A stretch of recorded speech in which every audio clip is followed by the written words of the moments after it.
I really enjoy speaking to groups of both men and women. As a speaker, my style is very lighthearted. I try to get people to laugh. In the church, the gospel used to be about saving the world against impossible odds, but today we describe it as a personal relationship with a wonderful man. A man who loves you. A man who wants to be with you every day the rest of your life. Guys, is this good news? Do you really want to have a relationship with someone who will never leave you alone?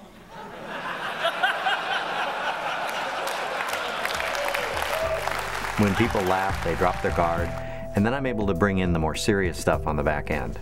You see, when a boy reaches a certain age, he's anxious to put his childhood behind him. What did the Apostle Paul say? When I was a child, I spoke as a child, I reasoned as a child, but when I became a man, what did I do? I put childish things away. And yet every Sunday at 9:45, we show images of Jesus hanging out with children, so that when a boy reaches 13, 14 years old, he throws Jesus into the same dumpster with his Legos. And so that's what Jesus looks like now, the Jewish camp counselor without the whistle.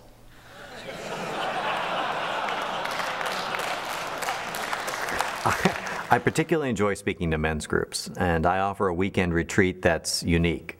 I call it How to Be a Man and a Christian at the Same Time.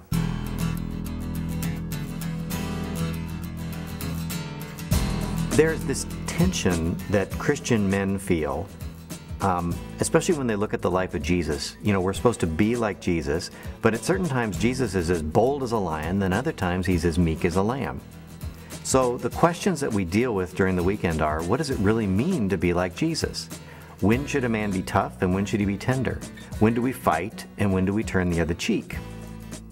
Now, I wrote a book that deals with this conundrum. It's called The Map, The Way of All Great Men. And I take the teachings from that book and built the weekend around that. And I teach the men how to find the Bible's hidden map to manhood. And we examine the lives of many great men of Scripture and how they were able to balance their tough and tender sides.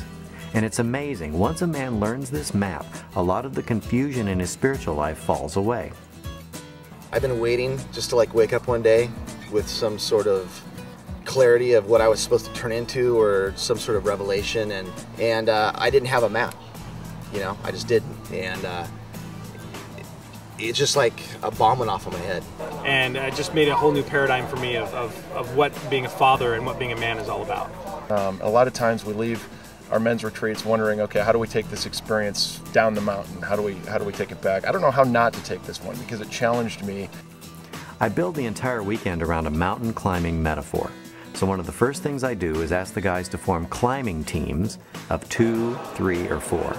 And so you're with this same little group of guys all weekend, wrestling with the issues together, building trust, working as a team. That simple format allowed us to share with each other, but not have that fear factor of, oh my gosh, they're going to find out about my deepest, darkest secrets. So it worked out really well that way. Made great new friends, opened my eyes to the fact that I'm not alone in my struggles, I'm not alone in my walk, and I've got some good partners shepherding me up the hill. I built the retreat on what I call the 10-10 format. I speak for about 10 minutes, and then I shut up and let the guys talk things over for 10 minutes. And then I teach, and they discuss, and I teach, and they discuss, and we go back and forth like that all weekend long. I never talk for more than 10 or 15 minutes at a stretch. Now, I found that this format, A, keeps men's attention, B, it builds relationships among the men, and C, it leads to much better discussion because the content is fresh in their minds. We have in the past done the format where the speaker speaks for 45 minutes or an hour and then we get together for 10 minutes. I thought the 10-10 format helped guys to connect. It helped us to build those relationships, which is really the main reason we're here. We had some of the most engaging conversations with men. The 10 minutes went by fast. I think the whole format works really well.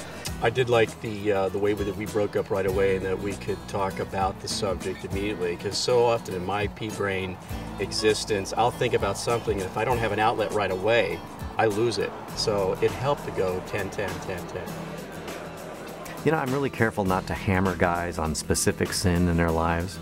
Instead, I try to help them understand what manhood is. What's the process that takes a common man and makes him into a great man? Now, once they understand this, they're set free to pursue manhood at a higher level. And it's really exciting to see the faces of these men as they get that broad overview of their life's journey for the first time. And they really understand how to balance the two sides of their personality. It's cool. I really think that that Dave's onto something. Dave's teaching was great. You know, Dave is very good. He's a lot of visuals. He connects with the people. He seems like one of us. Animated, engaging. It's really important to have a speaker that's engaging, that you can follow, that sort of really gets it. You know when you see Rocky and like you get shivers, you know, at the end and stuff? You know, a couple things Dave said, I got shivers. I was like, my God, something clicked in my head, you know, and I've never felt like that, you know, before. And so I'm excited. I really am.